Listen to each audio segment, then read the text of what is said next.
going to do this time is you can clap for the association to get the clapping out, because when it comes time for the candidates, we want you to snap, not clap. So I'm going to do that again. I'm from the Elmhurst Neighborhood Association. That was excellent. We are one of 8 neighborhood and community associations that work together to bring you all this Sacramento County Supervisor District 1 Forum. These forums are one example of what neighborhood associations can do. So we all really encourage you, get involved with your local neighborhood or community association. Thank you. Hi, everybody. My name is Lisa, and I am here from the Tahoe Park Neighborhood Association. Hello. Do we have any Tahoe Park people in the house? We do. Back there. Yes. Woo! I really am so happy to have been able to work on this committee. And, you know, Maggie really brings up a good point, that if you're not currently involved in your neighborhood association or volunteering locally, please look for opportunities. It's a wonderful way to get involved. I really want to share thanks to the Coloma Center for allowing us this beautiful space and their generosity with helping us and helping our candidates set up has been really helpful, because then we did not have to do it all. So thank you.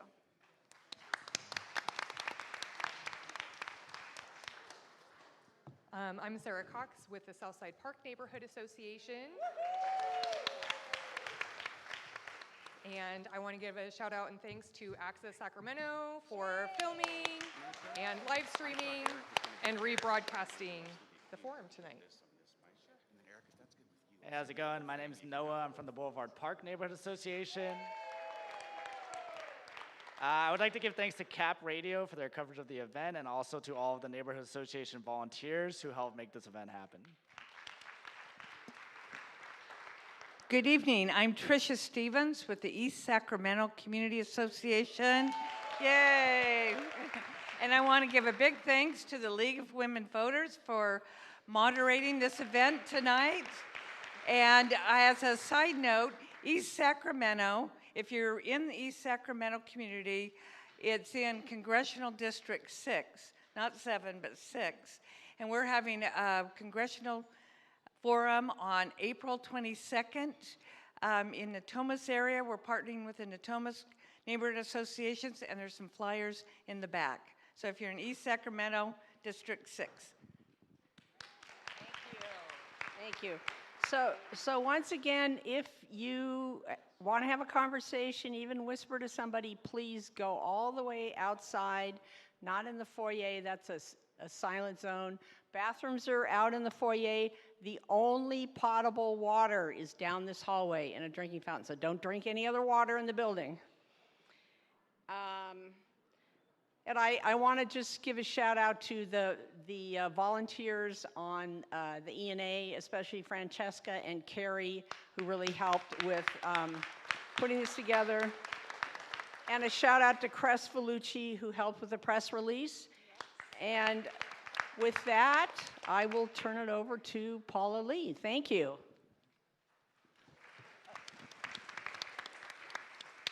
Thank you, neighborhood associations. I know it was a lot of work putting this on.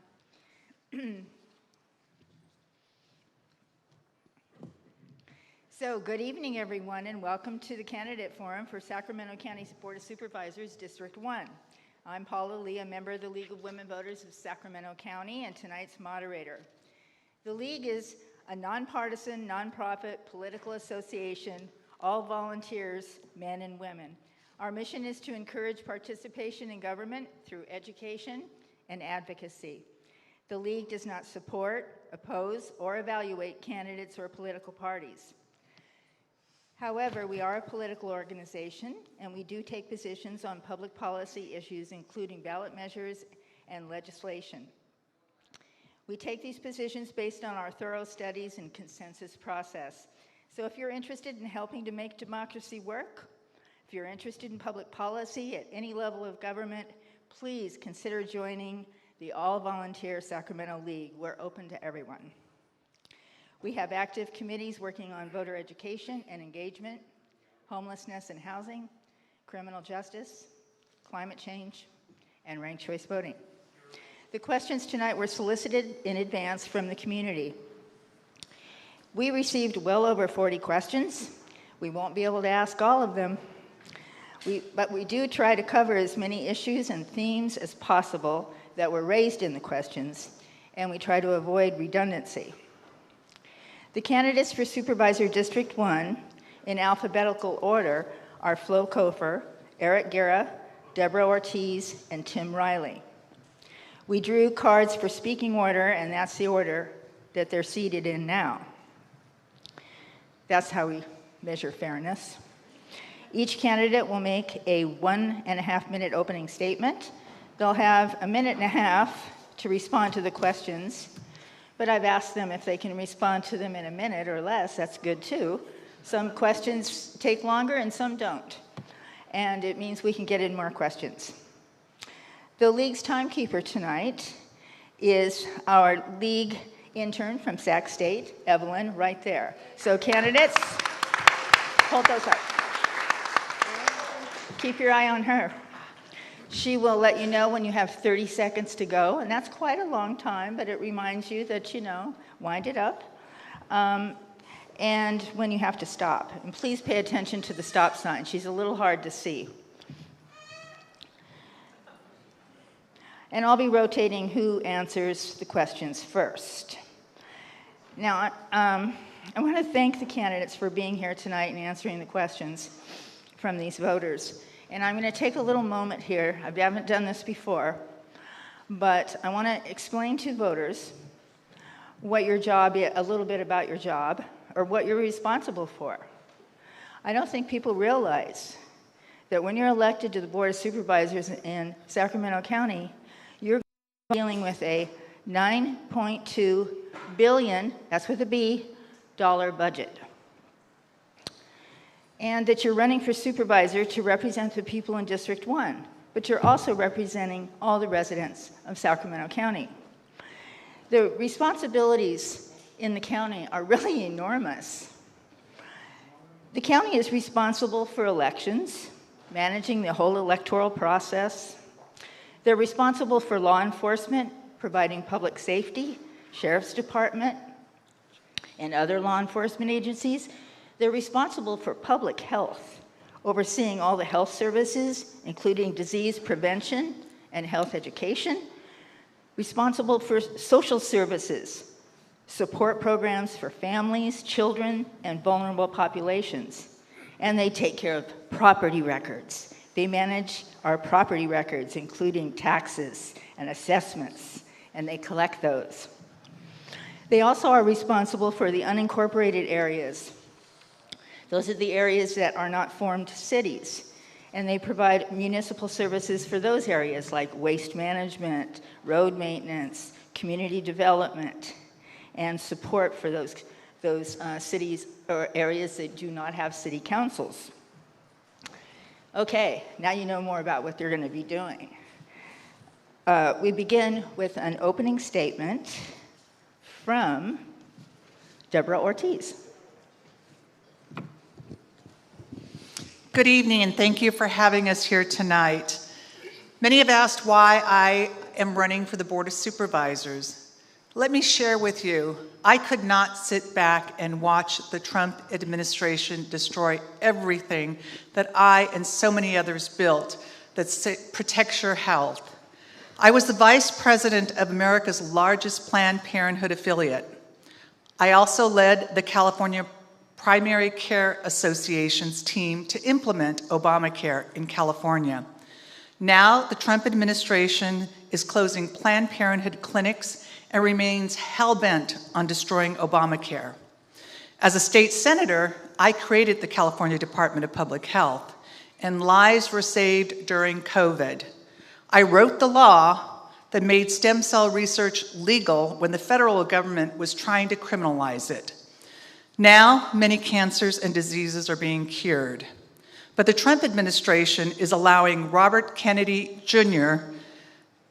to tear down our public health systems and shut down cancer research. Today, I serve as the president of our local community college system, We're graduating more nurses and healthcare workforce than ever before. On the Board of Supervisors, I can improve the public's health and protect all that I have worked for and many of us have built together. I'm all in. That's personal. Tim Riley. Hello, neighbors. My name is Tim Riley. For 20 years, I worked at my Sacramento home programming the research databases at the Everglades National Park near Miami. Today, I'm a candidate to represent District 1 on our Board of Supervisors. Our county needs Sacramento dorms. I envision a 5,000-room homeless dormitory with an environment of education. Each room will be supplied with self-study tutorials. Sacramento dorms will have a study hall staffed with tutors, and the tutors will have social science degrees. We need a 5,000-cell bigger jail. Our old jail is too small and deemed cruel punishment by a federal court. The new jail will also be in an environment of education. The third leg of the stool is Sacramento Community College. Tuition and books will be free. The primary lesson at the school will be to learn how to learn. Of course, to build, manage, staff, supply, and maintain 3 big buildings located downtown will be expensive. It's now a pipe dream. So I dissected the latest county budget and posted a funding plan at timriley.net. As you can see, I value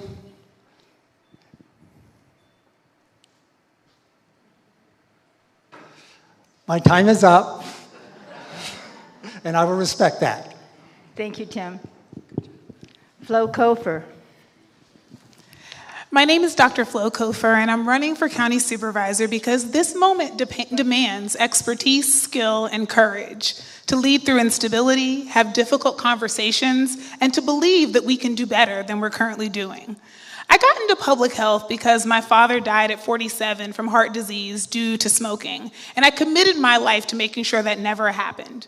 Now, we can't blame all of the county's issues on Trump because we've watched as the county mismanaged the jail, homelessness, COVID-19, and land use. But now on top of that, we have a federal government that's put our healthcare, food, housing, and safety in jeopardy. And we have to take bold action now to address both of those issues. None of this happens without collaboration, something I've spent my entire career doing.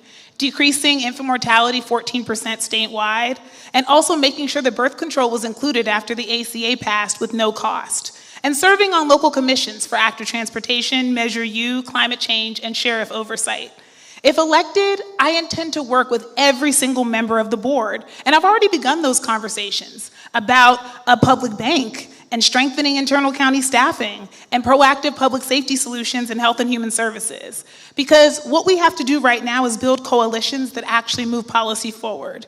And we also have to make sure that we're taking care of our unincorporated counties because we're their only local government and they need infrastructure, services, and deserve prioritization. Sacramento County has a leadership gap and more of the same won't fix it. My public health expertise, organizing background, and commitment to bridge building positioned me to help fill that gap. And that's why I'd love to earn your vote. Thank you.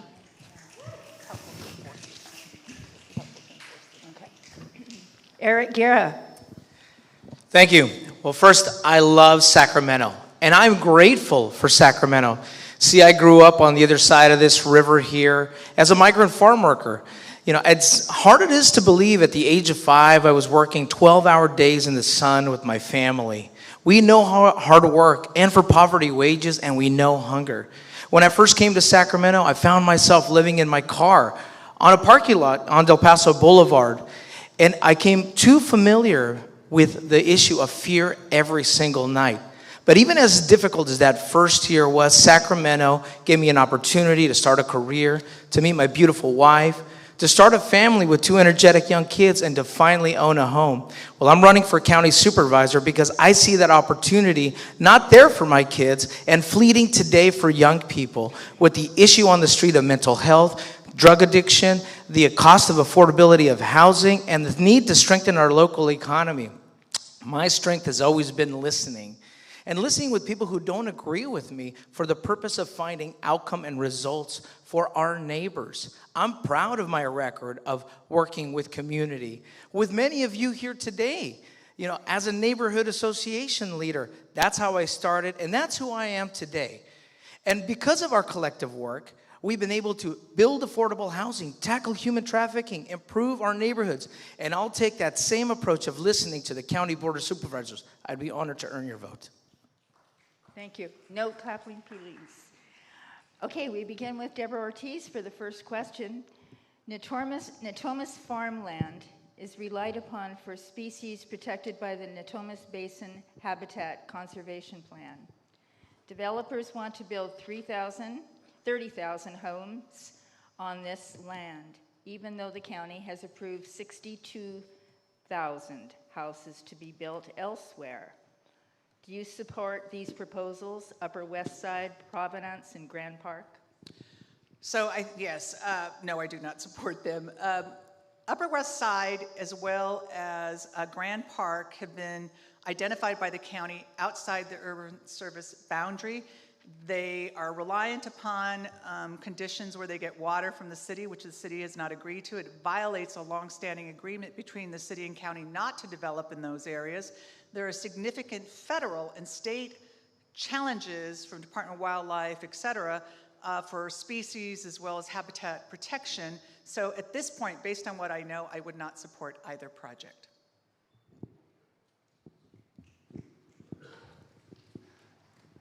The Upper West Side Development Project is an abomination. Supervisor Cerna's friends with the developer have pushed this through the county process. The east coast of the Sacramento River is a mile-wide habitat corridor destined to be restored back for wildlife. The Upper West Side development is located in the wildlife corridor. It should not even be considered. Secondly, it's a violation of the Endangered Species Act.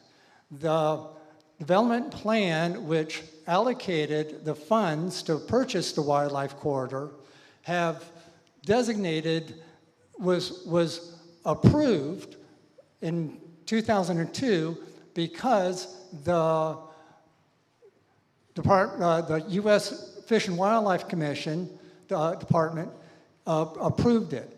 And the development is going to be in violation of the Endangered Species Act.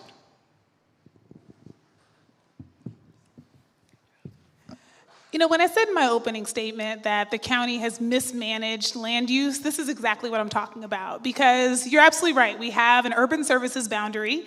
And once we set it, we set good plans in place to be able to say it is important that we develop inside here for the benefit of the people who live here and also for the protection of our environment. And yet, as soon as that happened, we had developers in this region who went and bought up that farmland that could not be used for development and then said, we'll go and buy some politicians. And unfortunately, Sacramento, that works too often. We buy politicians and convince them to do the bidding of people who are not operating in our best interest. I'm a public health professional. I'm not going to be bought and sold. Corporate PAC money, because I want to make sure that I represent you, because we only have one planet. We're all watching Artemis circle the moon, looking down on Earth and reminding ourselves we have to be good stewards of our environment right now. So no, I'm not in support of projects that violate the hard work we've done to already say we need to protect our environment. There are plenty of other places to build and plenty of places that we've already designated and projects we've already approved. What we need to be doing is moving those projects towards development instead of approving new projects in places we already told us we cannot build because it's bad for our health, our well-being, and our communities. I'm the only one here who actually has taken a vote against Upper West Side and that development. And I spoke up at council about the issues with traffic and the issues that it faces the cities. Now, I take the approach of moving and meeting with people. I met with people in Natomas, and the frustration that they had knowing now that when they, also the issue of not working with the schools. The fact is that a new development would require new elementary schools when they needed an additional high school, and parents feeling that that was not part of the solution. Now, you'll see here today, even if any of us were elected and we stopped the project right now, the big issue, and why is this driving? It's the lack of housing, the housing affordability issue. So what I think about is making sure that you take action to do infill housing. I've taken that approach on Stockton Boulevard. I've taken that approach by leading policies that help make it easier to build infill. I've done it as a county planning commissioner before I was a council member, supporting affordable housing in the unincorporated areas of Watt Avenue, where there's public transit. Even today, I led that conversation on the bus rapid transit system, making housing and transit and infill.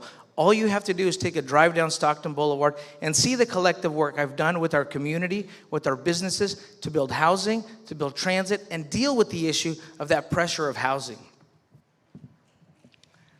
Tim Riley, how would you approach the county climate action plan and help Sacramento prepare for and adapt to extreme weather conditions, excessive heat and flooding in particular? And how would you secure the necessary resources? We're going to face a cataclysmic crisis.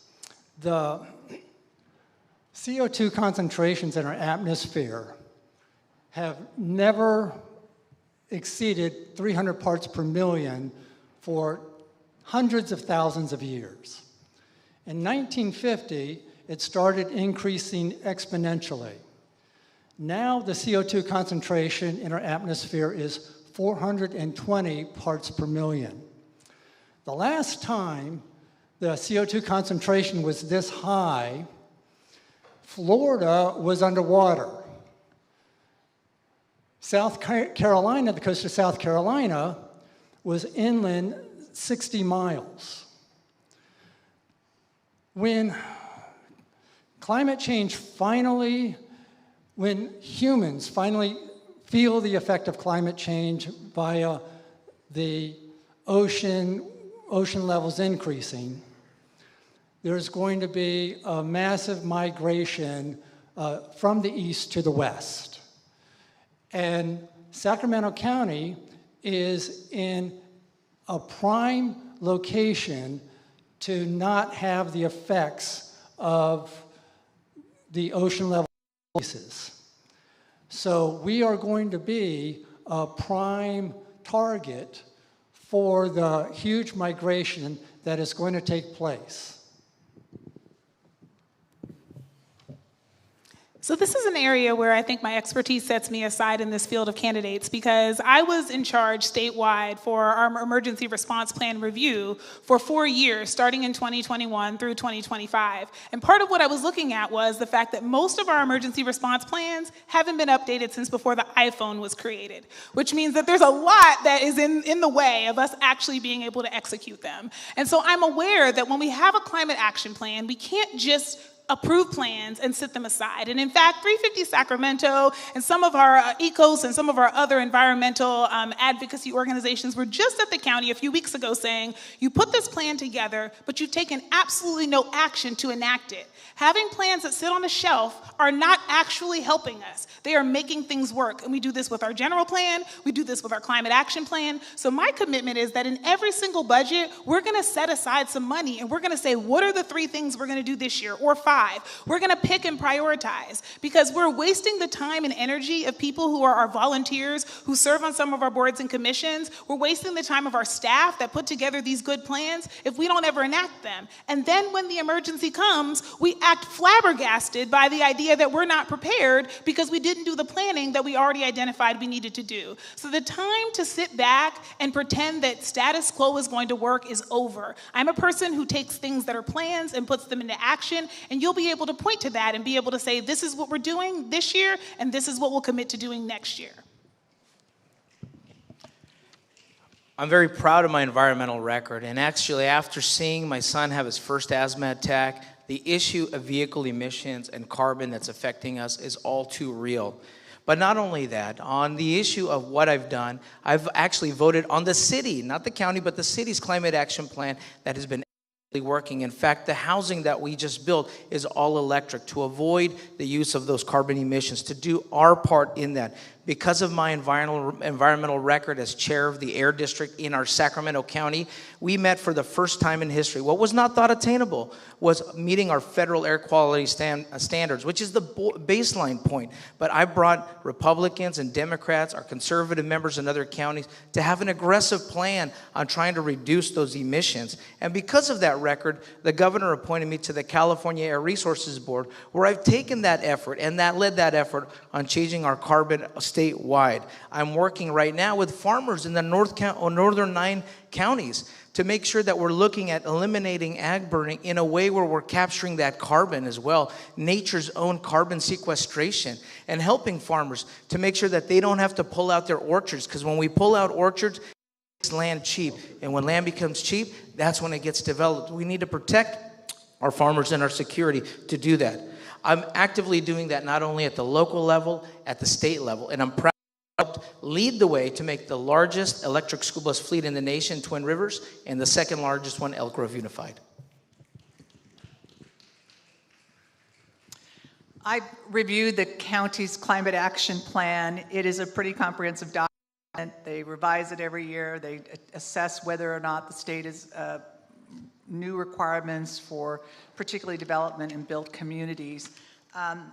For those who haven't seen it, there are various elements, open space, materials used on structures that are, developed, buildings.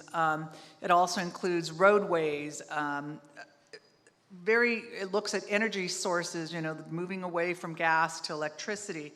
And it presumably should be the document that every project that is adopted or considered by the county has to be weighed against that. And every report should address the elements of that. I don't know what the county has done. They clearly did not apply those elements to Coyote Creek or to some of the other proposed projects. It is pretty detailed, and should be a guidepost, and it should be measured, and the public should have access to assess whether or not the county is complying with its own climate action plan. You asked about where we could get resources. It's a sensitive issue, but developers have fees for many things: school impact fees, park districts, roadways, infrastructure. There should be a consideration that there should be a climate action plan mitigation fee included in those developer projects. But we also have to be cognizant of balancing the fees that doesn't impede our effort to build affordable housing. Flo Kofer. The federal administration has violated civil rights and liberties for our immigrant communities. What changes in our county, if any, do you believe are necessary to ensure immigration enforcement policies and practices are lawful and accountable to the communities they impact?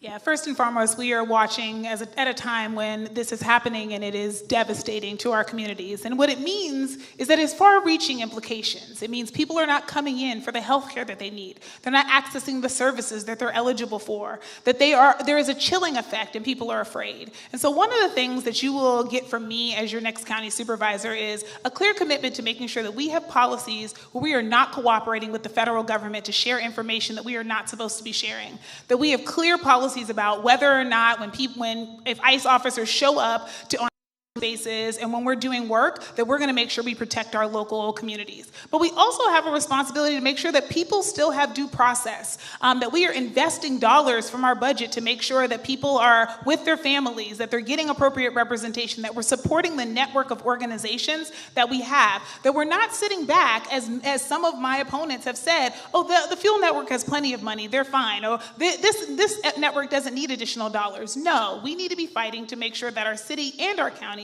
are putting dollars in to make sure that we're supporting our immigrant communities, because that is essential to our functioning. We often tout ourselves as one of the most diverse communities in the country, and we can't say that and then leave our immigrant communities without the protection of their local government, which is the last line of defense when we can't depend on the federal government. First, I know this all too well. I grew up as an undocumented immigrant here with my family, and in the 80s, we were deported as well during that time because of Immigration, hate, that was used as a tool for hate. Okay, we know what that's like. We know how it is to be targeted. I know what it's like to be targeted. And to hear that hate with my friends and classmates growing up.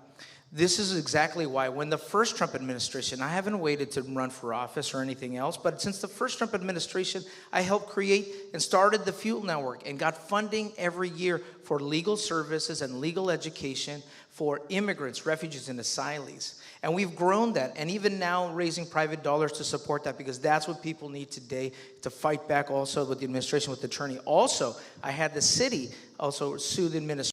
I would have the county join, number one, the Fuel Network, do their part in joining that county-wide. Second, participate in those legal cases against the administration for violations of the Constitution. Then third, one thing I'm already working on already is creating a policy not only for our Head Start child centers, but also our other child care centers to create a protocol, a lockdown protocol, so ICE agents can't come in and either for a worker or for a child to be used as bait, as is seen in other places. And finally, also here, you know, I know that we have to invest in our kids. That's why I was the architect of the California Dream Act when I was in the legislature. I helped draft that with the senator I was working for, supporting our youth.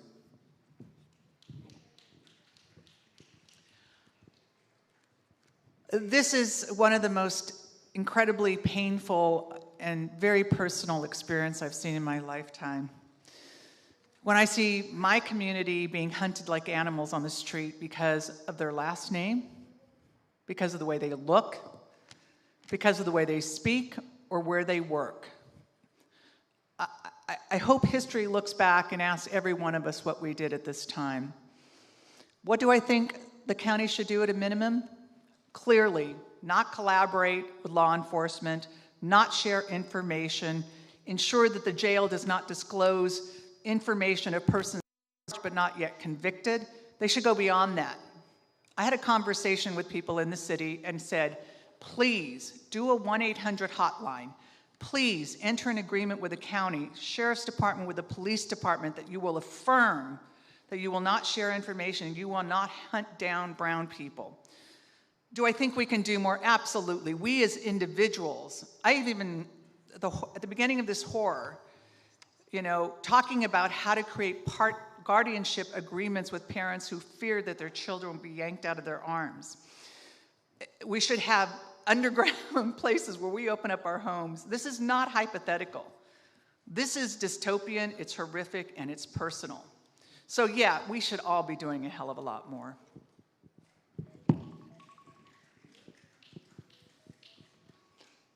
ICE is bad. We've got the Supremacy Clause, which puts the federal government over our local governments. So political tools are non-existent. We're going to have to use non-political tools to mitigate the effects of what our federal government is doing to our citizens. Sweeps need public awareness. And deportations could use government intervention to help return deported citizens and green card residents back to the United States.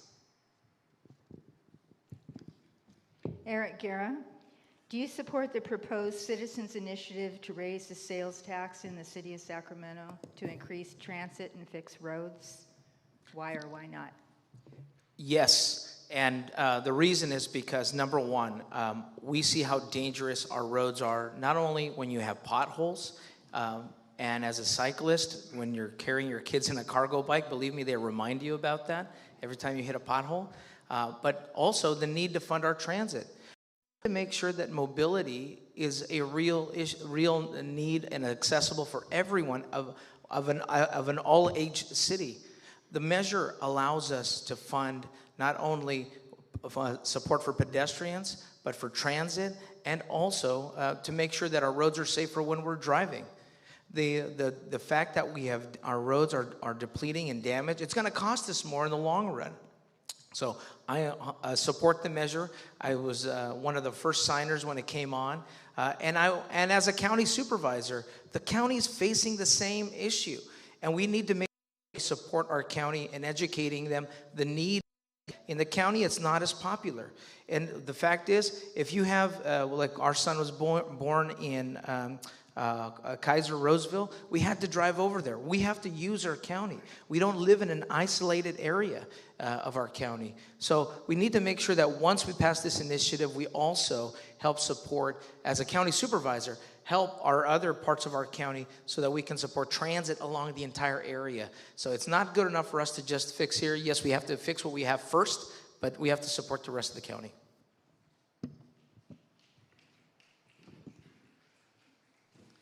I'll be honest with you, I haven't read, or I don't know what the cost of this sales tax is or how long it is.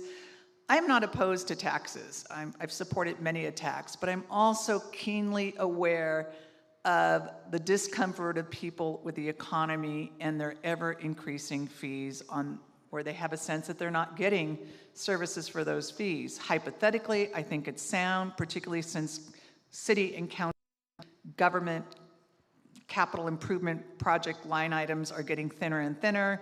More people are driving electric vehicles, so our gas tax is going down, but that shared obligation between the state and the city, I know that we're going to have several things on the ballots in November, and we are going to be competing with perhaps CSU Sacramento doing a local tax to do dormitories in downtown. We're going to, on our Los Rios Board of Trustees, we may be going out for a bond measure to do modernization and improvement of our existing infrastructure. I believe there's another local fee. So, you know, I'm generally in support of fees that relate to direct services. I don't know what the cost of this is, for how long, but I would want to look at what else is on the ballot before I commit to it, knowing that the consumer feels overwhelmed and not necessarily feeling like they're getting services for the fees that they're being charged. I'm an avid bicyclist. I walk or ride my bike even to do errands like go to the grocery store. I'm always on bike lanes that are torn up with potholes, so it's in my self-interest that we have a bicycle-friendly community. A half-cent sales tax is expensive. We already pay 8.5% sales tax, so care should be given to increasing our sales tax revenue. One alternative that we haven't considered is having the Sacramento County increase its budgets for bicycle lanes and for road safety and for public transportation. If we can get the Sacramento, if elected, it will be my priorities and my self-interest to have a clean environment on our streets. So I will push for funding for road improvements, bike lanes for the entire county. If that's not possible, if it's not politically possible, then yes, half-cent sales tax for bike-friendly streets will be necessary. Yes, I am supporting this, but I'm really angry about it. And I'll tell you why. So we currently have an 8.75% sales tax, and now we're going to go up to 9.25%. And it is directed, which means that these dollars can't be co-opted by the city for other purposes, which is what happened to all of us as voters with Measure U.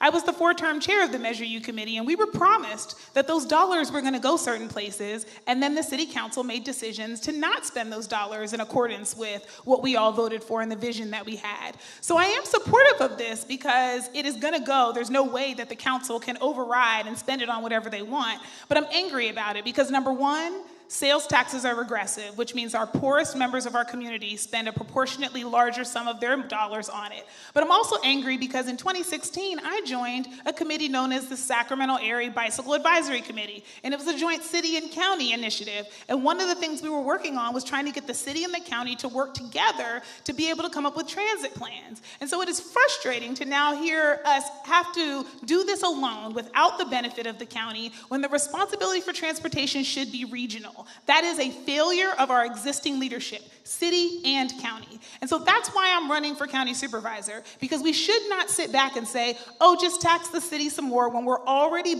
bearing the burden of homelessness and other services that we have to provide because the county won't show up, and say, well, county residents just don't want it, so oh well. Our job is to make the case for why these things are important, and that is a dereliction of duty for everybody who is in office right now to have not done. Please watch Evelyn there with her stop sign. Deborah Ortiz.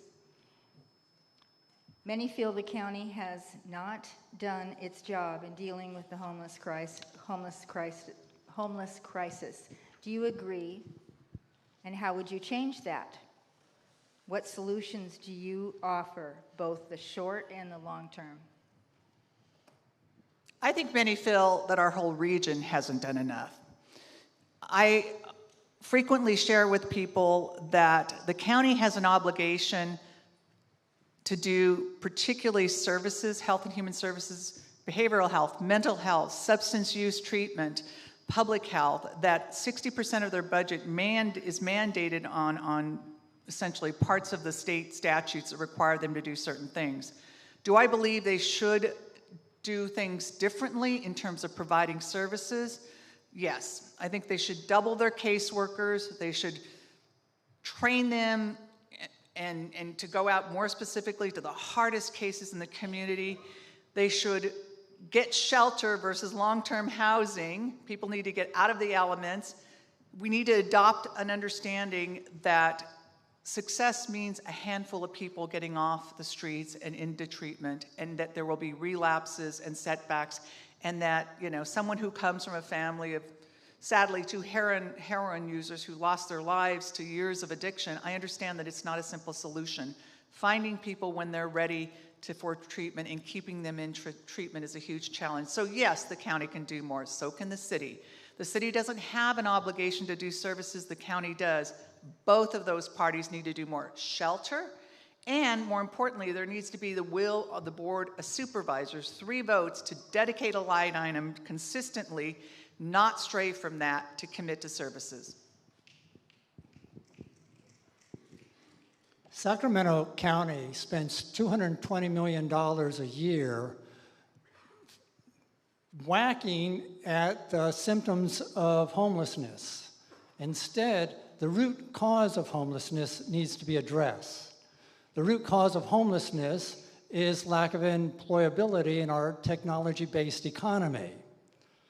Also, Sacramento County spends $140 million a year subsidizing special assessment districts.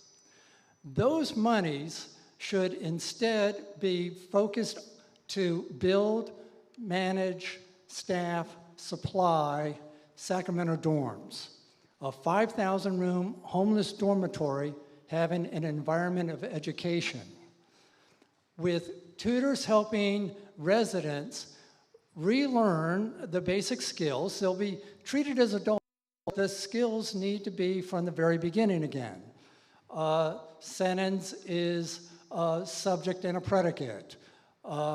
Subject is an article and a noun. A predicate is a verb and an object.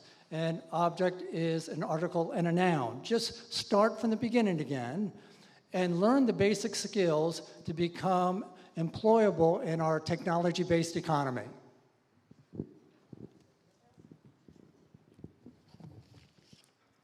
On the question of whether the county has pulled its weight, the answer is no. And we all see that and feel that. Everything from the fact that we had to bring in the head of those Prop 63, the mental health services dollars, to say that we weren't spending our dollars on mental health and they were going to be taken back by the state. That happened not that long ago. The fact that we don't draw down all of the CalAIM wraparound dollars that we're eligible for to be able to help our Medi-Cal patients to get housing and some of the services that they need. We're leaving money on the table. The fact that even during COVID, $300 million that we got from the federal government to manage COVID went to the sheriffs for months instead of going to public health so that we could address COVID-19, including in our unhoused population. Our county has over and over again demonstrated a lack of leadership and a wasteful approach and an unwillingness to work together with the other partners in the region. And that has made it so that this problem that we're all trying to fight for is not working well together. So what do we need to do moving forward? Well, first of all, we need to have all of our county teams and staff working in the same direction. We can't have people working at cross purposes. We need to not leave any dollars on the table that we're eligible for so we can focus on this problem, and we need to make sure that we have people who actually have expertise in this leading the charge and making sure this is a priority. And that's why I'm running for county supervisor, because we need someone like me who actually has direct experience doing outreach to be able to bring these teams together and address these structural issues. The county most recently received a C grade by the state on this issue, and some people say that that would be generous. And that's frankly because it has a failed, disjointed system. The reality is when I've talked to everyone involved in this section, there's an agreement that there are three things that need to happen. A place to call, a person to respond, and a place to go.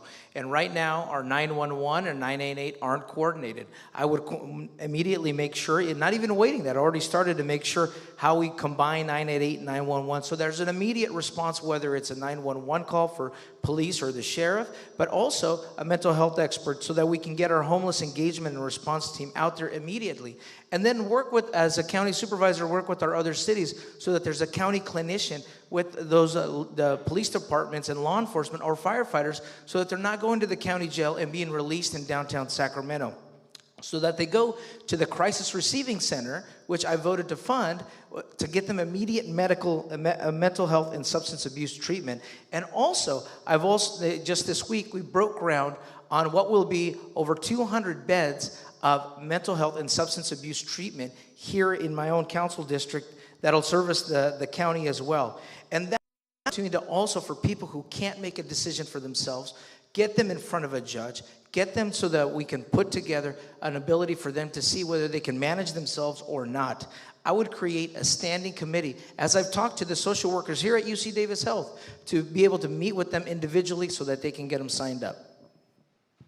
Tim Riley, what would you do to improve public transportation throughout the county? Well, I'm very anti-automobile. Like I said earlier, I try my hardest to walk, ride my bike, or use public transportation to get around. That is my lifestyle. The public transportation has its own funding plan. We have a special district and taxes that go towards funding the public transportation in Sacramento County. So Sacramento County government as an organization doesn't really have any jurisdiction. So that would have to be another organization to fight for.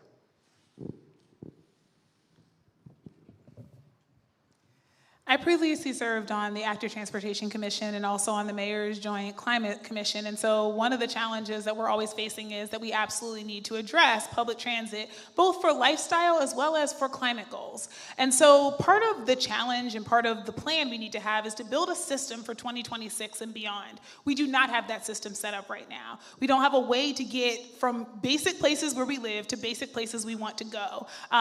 We had to move our entire arena downtown for our light rail to even begin to make sense to move people to our major points of destination. So part of what we're talking about here is route optimization. When we know where our students live and where they go to school, we need to have routes that can get them back and forth. We know where people live and where they work. We need to have routes to get people back and forth. We need to invest more in protected bus lanes so those buses that are more nimble than our light rail system, because we don't have to run new tracks and have setbacks, can actually be able to get somewhere without sitting in the same traffic as the cars. We need to build a system that actually makes sense right now, and we actually have the fleet and the ability to do that, but we have not had the leadership and the forethought to be able to say, how do we build a system that more people can use because it's functional? When I was out knocking doors this weekend, I talked to a person who said they can get to their job in 40 minutes on their bike, but it takes 2.5 hours on public transit.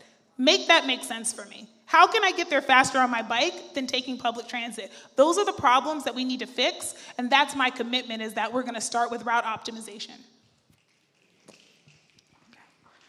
Well, first of all, this is something that I have already started working on because I helped create the city and county and regional transit agreement to start a protected bus lane on Stockton Boulevard. And not only that, recognizing that the only way to make public transit work is to change our land use pattern. This is why I've led the effort on corridor revitalization, building housing where transit is, not building housing where you can't get transit. That's the only way you're actually going to make transit be able to work in its way. And you see it down Stockton Boulevard already. The 51 is the most effective and highly utilized corridor where you can get anywhere in the city in 35 minutes by using that bus lane because of the way it's designed and created. As a county supervisor, I would have the county support other programs like JIBE as well, and also to make sure that we change the RT policy. Let me give you an experience. If you have a stroller and you go onto the bus, they make you tear down your stroller and hold your child before you can get up there. How are you ever going to get accustomed to be able to get young people and young families into the RT system? We have to make sure that we change those policies, because if not, what does a young family do? They buy an SUV with a car seat, and then those kids growing up not learning how to use that bus system. We have to make a bus system and a transit system that's for all ages, for every stage of our life to be able to participate in it.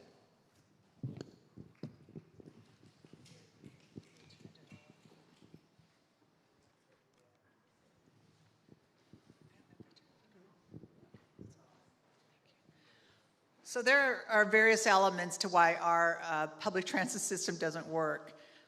It's the economics. Ridership is down. Much of it due to safety issues. The lack of federal funding and state funding and declining dollars to sustain our public transportation system. We have an issue of equity. Some of the poorest communities are the least served, which is kind of cyclical. If it's not a well-served, safe system, and it doesn't quickly take persons to employment centers or to school, then it's not going to have ridership. So we have a huge problem with equity of where our bus lines are, and they're the first ones to be cut. Sustainability. We do not have sustainable funding systems. What we have done at Los Rios Community College District is we've ensured that we have light rail stations at our Cosumnes River College, at Sac City College, Folsom Lake College. So I understand that planners can select and identify appropriate land use decisions to encourage ridership. On the Planning Commission, I've actually voted against a couple of projects that were in the line of a corridor to do light rail out to the airport in Natomas. But many people argued, rightfully so, this has been on the planning for 20 years, and when is it going to be built? So that's our challenge here. Lack of confidence, lack of equity in our system, lack of sustainability, and that absolutely needs to be changed. Flo Kofer, do you support the Army Corps of Engineers plan to remove hundreds of trees from the American River Parkway to strengthen the levee? So this is always a difficult decision because we're talking about cutting down trees and there's an environmental impact to that. And the truth of the matter is that we have made some poor planning decisions in building houses in places that are part of our floodplain, and that shouldn't have happened, but it has now. And so we have to be able to protect the infrastructure that we built. And so my understanding is that based on what we've allocated in our budget, this is the most economical way of doing things. But the question becomes, what are the consequences? And so that's really where this becomes a difficult yes, but a yes. But that's part part of the reason why, when we were talking earlier about the Natomas Basin, that we can't go back and redo some of the challenges of where we chose to build, New Orleans and Sacramento and DC, but we can't decide where we build moving forward. And that's why I'm so opposed to these projects that are violating the basic principles of where we should build and where our floodplain is going to be and how we're going to protect our environment. Because we have to protect what we already have, but we don't have to keep making the same mistakes moving forward. So I am a reluctant but unfortunate yes on this. Well, safety should be first, but as a trained engineer, I would have asked, and what are the alternatives? And not having gone through the analysis, and seen what the viable alternatives are, that's what the questions I would have asked. But now I have talked to some of the folks where they have ripped out part of the trees and they're growing back. Believe me, I lived off of the American River in the flood of '97. And I watched the water seeping through the gopher holes that were going through there. So I do fear about what those issues are. So I lean first, yes, on safety first. But I have to ask, what were the viable alternatives? Were there ways to manage some of the tree growth in that process? I'm not a civil engineer, I'm an electrical engineer, so I'm not going to question their expertise on this, but I would have asked, show the alternative approach.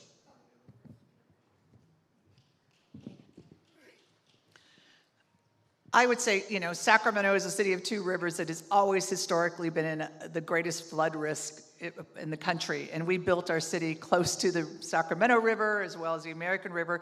Many of the risky areas now that are in question are actually up the American River. Natomas actually has greater protection than many parts of our region, and we will continue to sustain that and pay for that. But many of those communities were indeed there well before we understood the significant risk. We know the risk now. New Orleans.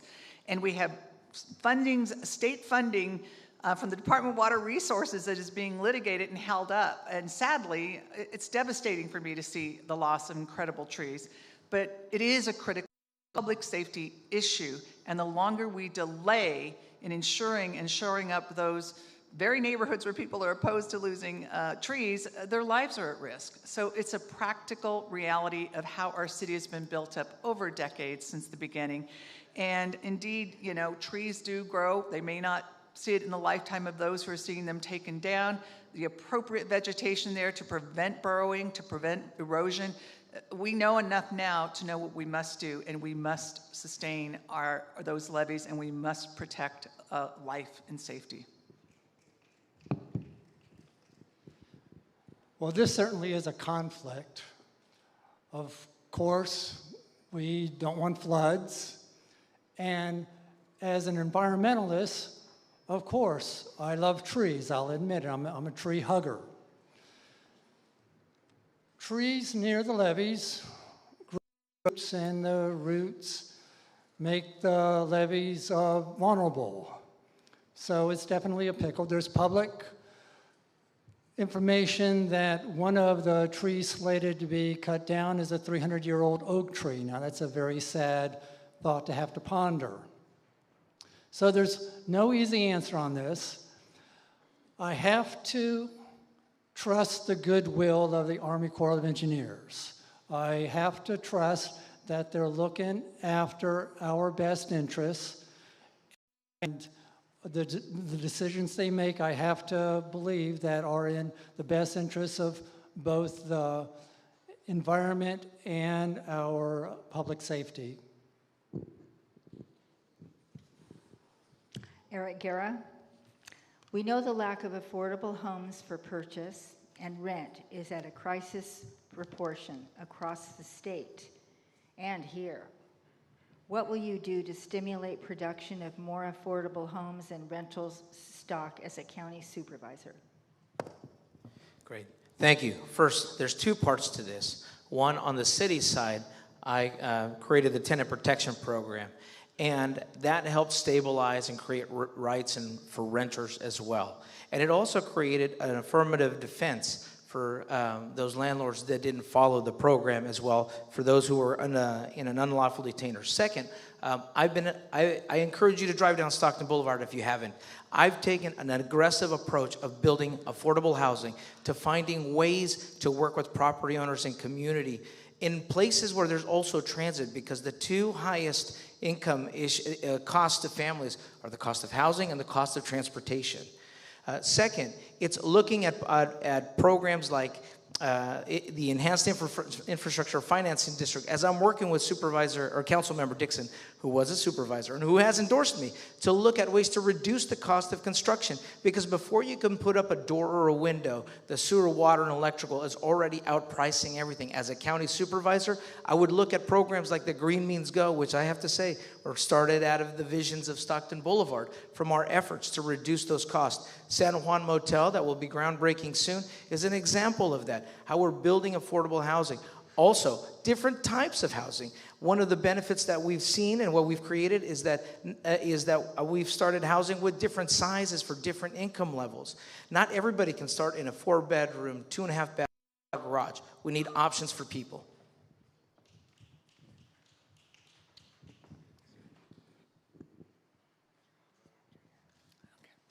Thank you for that reminder. I think the question is, what would I do to stimulate more affordable housing? I'll share with you, serving on the Planning Commission has been a wonderful experience. You know, we took the leadership and I took a tough vote in 2 instances. Some would consider one was a tough vote. Contrary to community opposition, I supported a project in East Sacramento that does high density, probably 362 units between the freeway and Alhambra Boulevard. State law now dictates that we must build, and CEQA cannot be used as an impediment to that. Density is great, even in the neighborhood I live in. I also supported, opposed an effort for a developer in Crocker Village to downzone from what he agreed to do in high multifamily unit market rate, not even low and very low income, who had sought to downsize it to single family development. So those decisions were easy ones for me because we need an array of housing stock. What do I think municipalities should do? There are cities, Los Angeles, Bay Area, where when cities and municipalities dedicate a funding stream to subsidize low and very low income developers to build new housing, that's the only way it gets built. Our city could have been doing this for decades. I served on the council when we had an inclusionary zoning policy that ultimately went away. Those are 2 ways to improve housing in our region. The supply-demand curve of the housing market will dictate its production and price level. When I was born in 1960, the planet had 3 billion residents. In 12 years from now, the planet is expected to hit 9 billion residents. So in my lifetime, the human population will triple. That is increasing the demand for housing. The supply of housing is taking place. It is increasing. I'm witnessing it personally in North Natomas. The economics of the market are working, and new apartments and housing developments are taking place in North Natomas, and that will increase the housing supply and will stabilize the housing costs and the rental costs.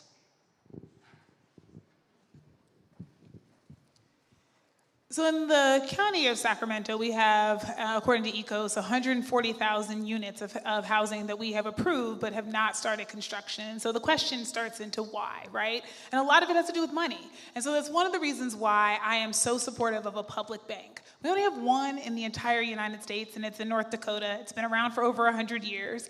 And basically what it means is that instead of, right now, us taking that $9.2 billion and investing it in private banks, many of which are invested in fossil fuels, so operating against our climate goals, and basically enriching private shareholders that don't live in Sacramento. All of those fees, all of the interest that we pay would be reinvested right here, which means the county of Sacramento would probably have closer to $10 billion without having to ask anyone in this room for a dollar more.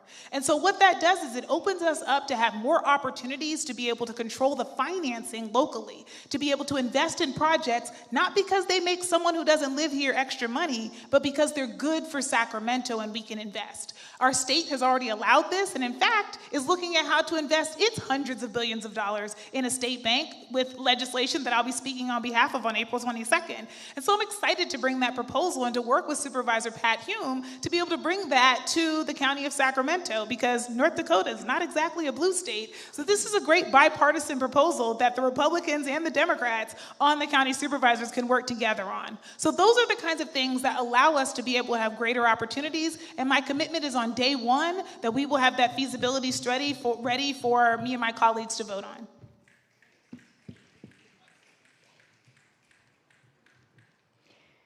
Deborah Ortiz. What can be done at the local level about the cost of elections and the influence of money in political decisions that you will face as a county supervisor? Repeat the first part.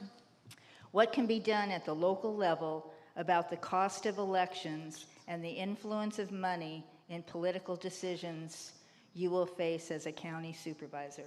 Well, I assume you're talking about the cost of campaigns versus the actual running. Okay. What can be done about the cost of campaigns? Believe me, as the person who's probably raised the least amount, well, I don't know about Tim, but I'm struggling because I don't get big money or special interest, but thank God for my friends and family. Public financing. We absolutely should have public financing for campaigns so that everybody's got a level playing field. Talking to X number of thousands of voters doesn't get done by bodies alone. It does require publication of materials. I have an all-volunteer campaign. Thank God, they're awesome, amazing people. But I've run big campaigns as well, where when I ran for the Senate, that was an expensive. So public financing, criteria that suggest easier ways of delivering information directly to voters.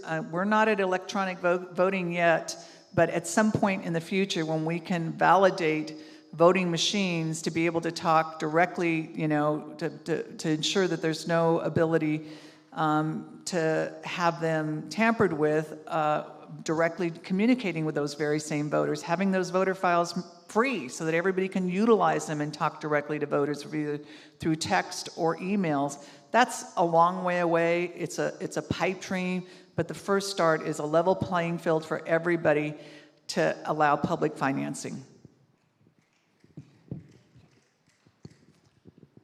I can't speak for the establishment, but what I can speak for is my own personal campaign.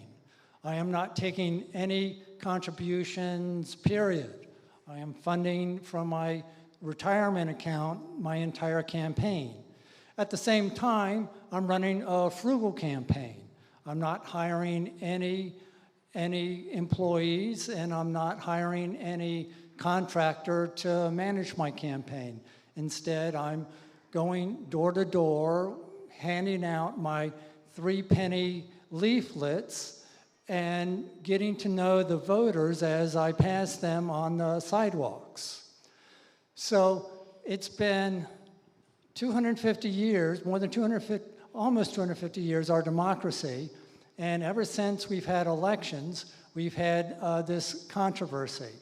So I can't speak for other people's attempted fix for this problem. What I can do is speak for myself and my own personal actions to live every day with the feeling of relief that I am not beholden to anybody at the end of this campaign.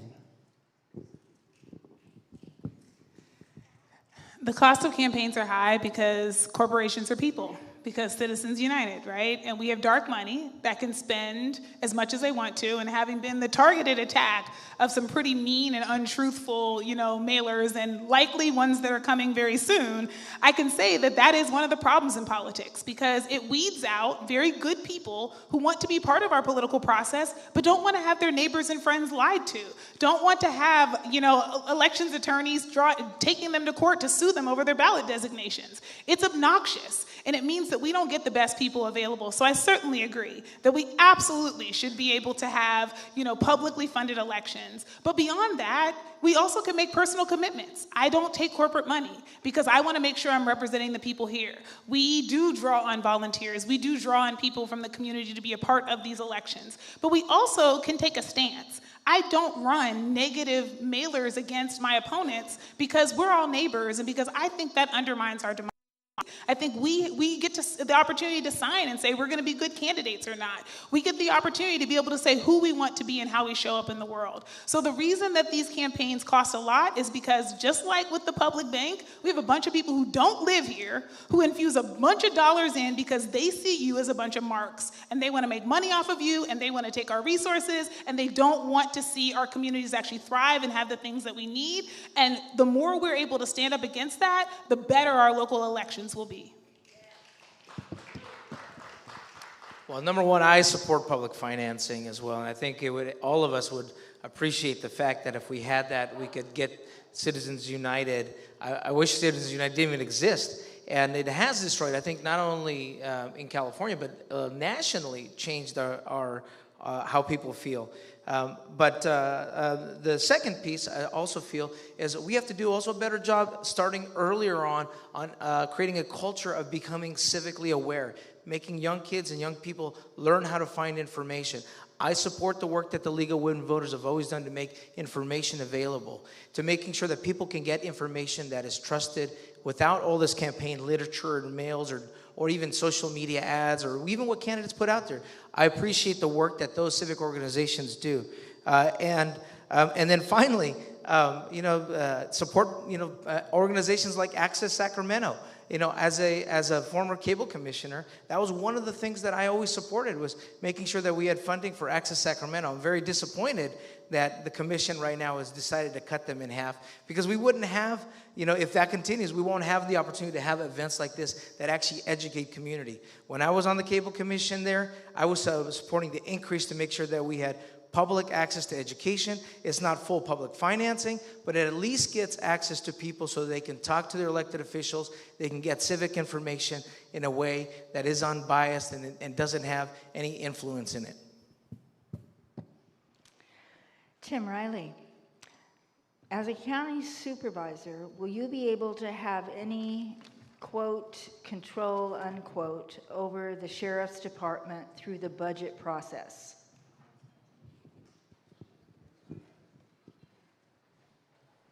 The county funds the sheriff's department. It's a big line item on the budget.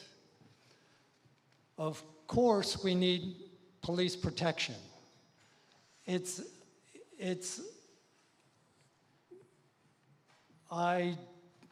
all I can add. Police protection is good, and the county funds it, and of course, there needs to be more funding. You cannot have too much police protection, but that's all. That's as much value as I can add to the question. The sheriff's position is elected countywide, so there's not the same oversight of the sheriff for the county supervisors as there is for the police chief in a city. But there are responsibilities that our county supervisors have over the sheriff, in particular the budget, right? How much money is spent, and also on policy. How do we govern ourselves? How do we move forward as a county in terms of our safety policies? I actually happen to have served for 4 years on the Sheriff's Outreach Community Advisory Board when Scott Jones was our sheriff. And so we had a lot of these conversations about what was needed. And at the time, you all will probably remember, the sheriff locked out the Inspector General, former Police Chief Rick Brazil, and there was a lot of controversy and back and forth. There's a new iteration of that, of that actual commission, and they now have subpoena ability. They can request records. They can engage more in the policy to be able to bring recommendations to our county Board of Supervisors. And so that's something that I'm really interested in, because our community members, especially those who volunteer their time, should have their expertise respected and have their policy recommendations heard. And we've seen it happen too often in both our city and our county, where we have really dedicated people who are smart and thoughtful, who come up with good ideas for how we can protect our community, and then we take no action on them whatsoever. So my commitment to you is that we're going to use all of those levers, our budget, our policy, and also our Outreach Community Advisory Commission, to be able to make sure that we are thinking thoughtfully about how to move this forward. And I'm looking forward to especially working with Supervisor Desmond, who's a 24-year CHP, on how we can move these things forward together. Every department needs to have strong accountability. And every department also needs to look at how it's going to operate for the future. In fact, even now, working with our police department and many of our small businesses, all of us that live in Tahoe Park were just crushed when we heard that, Bacon and Butter and Sac City Brews and Milano's Pizzas were broken into. Well, the advancements that we have now with being able to work with them and having our department go there and work with those business owners to get cameras and get connected with real-time observation with our police department is new ways that we can connect. At the Sheriff's Department, we should be doing the same thing, looking at what are the new ways that we can ensure public safety, because there is no possible way to have an office every single part of our county. It's just very large. So we need to figure out better ways of that. But all departments, when they come through the budget process, have to have strong accountability. Now, I worked with our city's police commission and advisory commission, and many of our commissioners here, to start building that relationship with those departments. And that's the strength that I have. I've always sat down with community members, with our commissioners. As a former commissioner myself, citizens commissioner that gave up my nights free, my Monday nights for free, now I appreciate that engagement that I take to have our public servants that work for the public and our public servants who are advisory to be able to work with our elected officials. And as a county supervisor, I'd work with them all to make that decision correctly. This district is unique in that probably 98% of District 1 is actually in the city of Sacramento. So it's serviced by the police department. But obviously a supervisor has obligation for the countywide issues as well as a county budget, including the sheriff's department. The sheriff is elected independently, so there's no direct oversight by the county administrator over how the sheriff does his job. The only way to incentivize, direct, force policy changes is through the budget. The major part of, I think, the concern of the sheriff is indeed compensation, pensions for those sheriffs, and those are very expensive issues, very expensive benefits. It's challenging for elected officials to say no sometimes, but when I was on the city council, as well as what we do at Los Rios with our police department, is we work collaboratively with the leadership. We make sure that our budget can sustain pensions, the employer obligation part of it, and you incentivize reforms. We've adopted policies where our police chief cannot collaborate. Those are the same kinds of policies that a governing board can indeed direct policy-wise, and the incentive for the sheriff to do those things is that they want the compensation and the funding for their budget. So that's the only way to leverage them. Flo Kofer, would you help establish a safe ground in the county to give the unhoused an undisturbed location and services without waiting for housing to be built?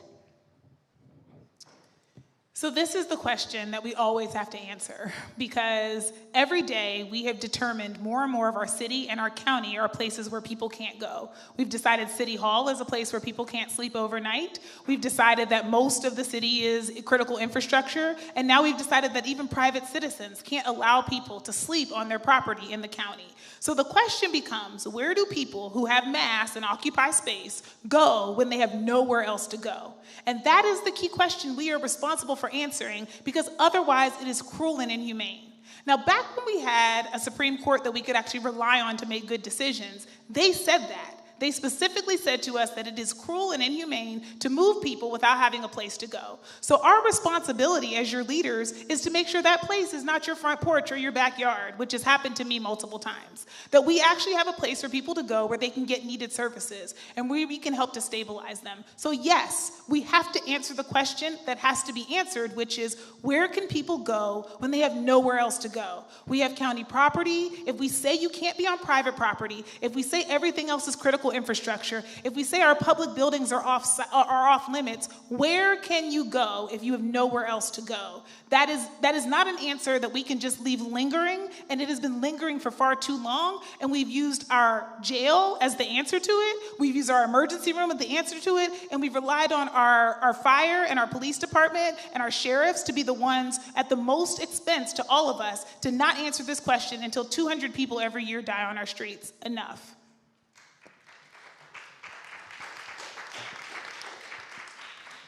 Well, first, we're already testing a safe ground with the city and the River District, and we're looking at what are the essentials if that is successful. And as a county supervisor, I would look at that example because, as someone who lived on the street and in my car, I also know how dangerous and how unpredictable it can be and how the weather and the elements can affect you. But the one thing that when we have people out there, and I've gone out there with our community workers every day, and every time I've gone out there and talked to them, and as someone who lived on the street and saw this, the majority of the people who continue in that have severe mental health issues, they have substance abuse issues, they have lost the safety net, and this is where we have to, as a county, focus not just on a place to go, because frankly, there are places they should not go. They shouldn't be near schools, in our parks. Camping shouldn't be around child care centers. I think we need to take hard lines on those situations. But we do need to have health and resources for people, because there are people who can't make a decision for themselves anymore. And this is why I want to, as a supervisor, I'll have our county clinicians working with all our outreach people. Again, you have to have a place to call when someone needs help, a person to respond, and a place to go. But that place to go should be a place that's going to help people for that next step, not to continue the situation that they're in. Our focus on the county should be immediately, with urgency, to do what the voters said with Prop 1, and that is address the mental health and substance abuse issue we have on our street.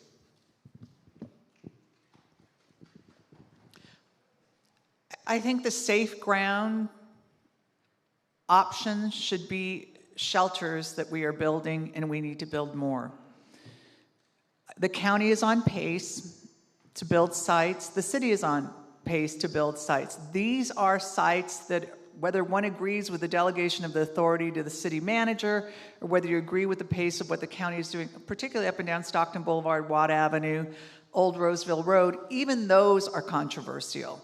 Even now you have some parts of the city suing to reject what they agree to procedurally to delegate it to the county or to the city manager. So we are on pace for what I consider truly safe places, which are options out of the elements in shelter, and we should stay on pace with those. Other sites that are not regulated, or that, God bless people who have a horrible situation, you do that by getting a team of caseworkers, multi-services to go in and to provide them with options. And God forbid there aren't options because we can't keep up pace, then damn it, spend the money and put them in hotels. Do not have them living on the street. It's inhumane. So no, we have an obligation to find shelter that is safe, that has bathrooms, that has showers, and I don't care if that costs us a hell of a lot more money than we're spending now. We put them into hotels. We do not leave them outside in the elements. That is absolutely inhumane. Sacramento dorms will have all the services in one place. The services will include mental health. Services will include substance detoxification. And the services will include positive activities to gain personal skills. Sacramento dorms will take advantage of the economies of scale. If you provide these services for a small group of people, it's very expensive. If you provide these services for a large group of services, you've got economy of scale. Sacramento dorms will also provide economies of scope. If you're going to provide some services for the homelessness, that's expensive. If you add multiple services in one place, then you've got economies of scope. So an efficient solution to our homeless problem is Sacramento dorms. Eric Guerra. State officials have brought back the Delta Tunnel Plan. It calls for construction of a 45-mile tunnel to divert water from the Sacramento River to communities and farms in the Sacramento-San Joaquin Delta. What's your stance on the Delta Tunnel project? I've opposed the Delta Tunnel project very publicly as a council member and even as a chair of the Air District, because when we looked at that analysis of just that construction project and the amount of, just on the construction side, the dust and the impact that it would have to the surrounding areas, when at that time we weren't even at federal attainment, it would set us back in a health standard. Yes, there is an issue where we have to manage our water better. Yes, we have to be good stewards of the limited resources we have with our water, but the Delta tunnels are not the answer. And with that, when I was on multiple joint powers authorities with county supervisors, with other city officials, I worked collaboratively with them to have a strong position opposing the Delta tunnels. Short answer, absolutely crazy idea. There should be no one that has ever read the implications for these, the cost, the implications to the environment, the transporting of water long distances that compromise our region. Absolutely not. I'm opposed to them. The Delta Tunnel Plan is bad. The environment is important, and anything that disrupts the natural flow of our waterways is bad. Yeah, this is an area where we're all going to agree because this is a really, really terrible plan for all the reasons that have already been named. But especially, it's important, again, that we are living by our values. And so these are not in accordance to our values. This plan is really, really detrimental, and it's not something that I would ever support. Thank you for those short answers. And we're going to get in one more question in that case. And full agreement, I would add. So this one is for you, Deborah Ortiz. Interpersonal gun violence is often concentrated in under-resourced neighborhoods where cycles of violence, injury, trauma, and retaliation have devastating effects. How can you address this as a county supervisor? Well, I will tell you something I did when I was on the Sacramento City Council. Some of you may remember. And it was controversial. I had to bring the item back 3 times. Finally got it passed, but we passed an ordinance that required gun dealers to register with the police department. We required that they not be near parks or schools. This is the early period of gun violence. I had death threats as a result of this.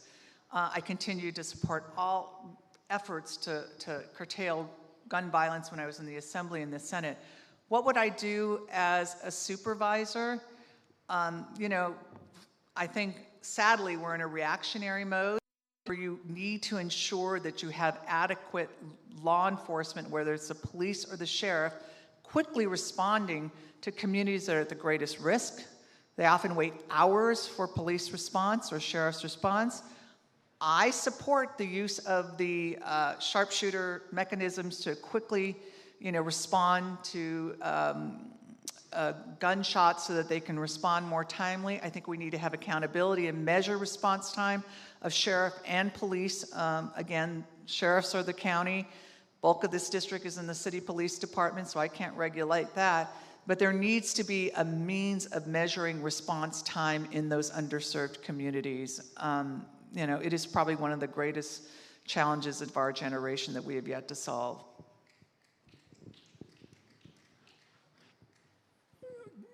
Gun ownership is a federal issue, and because of the clause, we're at the mercy of our federal government.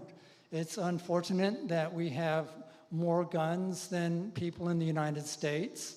It's a self-evident problem, and the political tools at our disposal are none, because the federal government is in charge and seems to be in an environment, a gun culture that is, well, in my opinion, disappointing.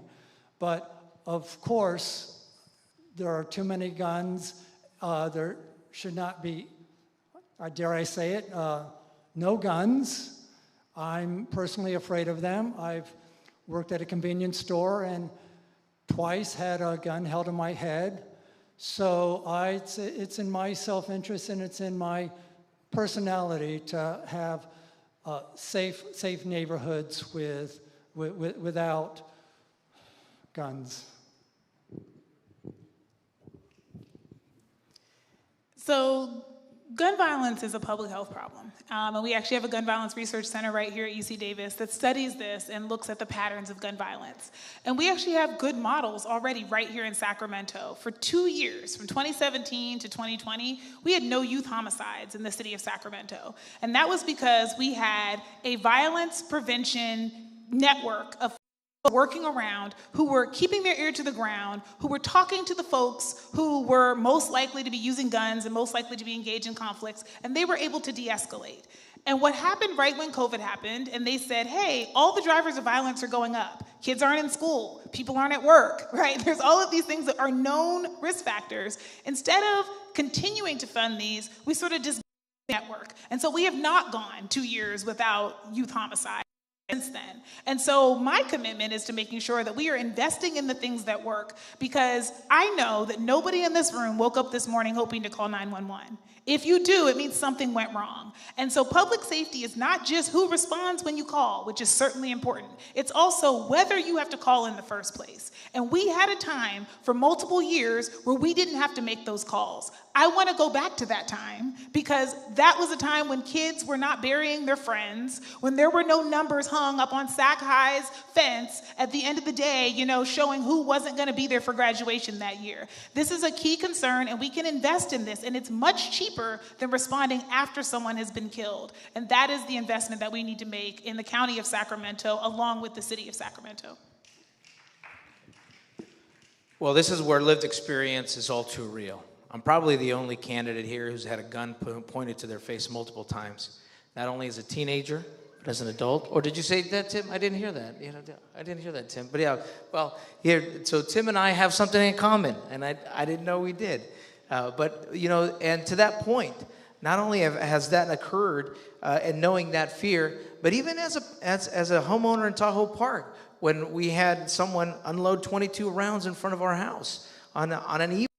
The reality is, I agree with Tim here, and I agree with Deborah, we have to have adequate law enforcement to respond in those situations. We have to support policies that help us identify, like ShotSpotter, because let me tell you, in communities, when you're afraid to report a crime, you don't even report when you hear a gunfire or any of those issues, and it becomes all too natural. So we need to have that, and also our police and sheriff officers should also feel safe that they get to come home. Now, getting to the point of engagement, those experiences as a young kid, as a teenager, seeing what was happening. One, either how did they access that gun? Poor gun ownership responsibility. I wrote an ordinance that later became state law before we passed it to require safe storage and locking in the city. Now it's state law. I worked with Moms Demand Action on that piece. And second, yes, I agree that we need to fund the youth engagement. In fact, I was involved with Supervisor Jennings to get that funding for youth engagement. Thank you. Okay, the one question we didn't get to, and hopefully the candidates will hang out afterwards if if the person who asked this is here, it's about the fireworks and the illegal fireworks, that is, and the follow the source approach to that. So we'll go to closing remarks now in reverse alphabetical order. Tim Riley, you're first. 1 minute. 1 minute. In my 65 years of life, I developed two important skills. Number one, I can articulate context and nuance. Number two, I am not a group thinker. Instead, I'm a critical thinker. You don't want a representative who joins the groupthink of the supervisor culture. Instead, you want a critical thinker who will transform the culture to value education. Vote for me to be the newest member on our Board of Supervisors. Deborah Ortiz. This is a pivotal point in our city, in our region. This election of this person, this seat, could indeed shift what has been kind of an invisible body that has made decisions that are not quite as, I would say, progressive as they should be. As someone who's lived in Sacramento for 5 generations, I've seen the American dream with my own family. My grandparents moved out of the fields, my aunts and uncles into the canneries, my cousins and others into the state service, and myself as a state senator. That dream has been lost. I hope that you have great candidates here. One of us will be able to make a change in our region. And I hope that you decide that I'm the one that brings the greatest experience, example of tangible wins in my career that are based on core working class values to speak to the most vulnerable in our region at a time when we're going to see historic losses in health and human services. Eric Guerra. I'm very proud of my record of working with community. I started off in the neighborhoods and neighborhood leaders. That approach of bringing people to the table, listening to different points of view, is the approach that I will take to the County Board of Supervisors to make a change with the County Board of Supervisors. When we have different opinions and we can move that forward, we can do that, which is why I'm endorsed by a very diverse set of communities, from the Executive Director of NorCal Resist to Sheriff Jim Cooper, from labor unions to business, to many neighborhood association leaders who are here today that have worked with me before I even was elected. I will take that approach with the County Board of Supervisors to break that logjam, to start working together, and to change the direction of Sacramento County, and I'd be honored to earn your vote for County Supervisor. Flo Kofer. What I've learned about Sacramento is that most of us agree on what we want, right? Safety and jobs and housing and health. But our political fights are often about not different goals, but what we think is possible and what we're willing to settle for. Leaders don't tell you what we can't do. They figure out how to do what we need to do. And that's what I'm committed to. You've heard from me a forward-thinking agenda, not of just what I've done in the past, but my vision for what Sacramento can be when we pay attention and when I bring you along with me. In 2024, I ran a values-driven, multi-ethnic, multi-generational, joyful campaign for mayor. And I did it as my authentic self, right down to my Bantu knots and my big earrings. And I got the best endorsement ever. 94,495 people in Sacramento voted for me, and 57,149 of them are in District 1. And so I'm asking for your vote again, because I want to bring that same energy, that same light, that same vision to the County of Sacramento as we face challenges with public health, as we face challenges from the federal government. And I would love to earn your support and be your partner as we do this together. Before I do my thank yous, how about a round of applause?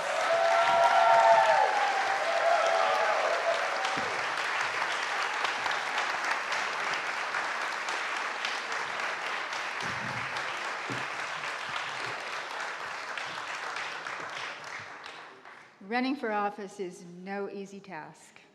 So thank you very, very much for this public service. And thank you to the audience for your civic engagement and your good questions. And thank you to all the volunteers that put this together in the league. And want to remind you that, believe it or not, the ballots go out in 4 weeks. So if you're not registered, you can do that at the back table there with Claudia.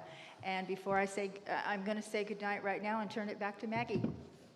Thank you. Let's give the candidates another big hand.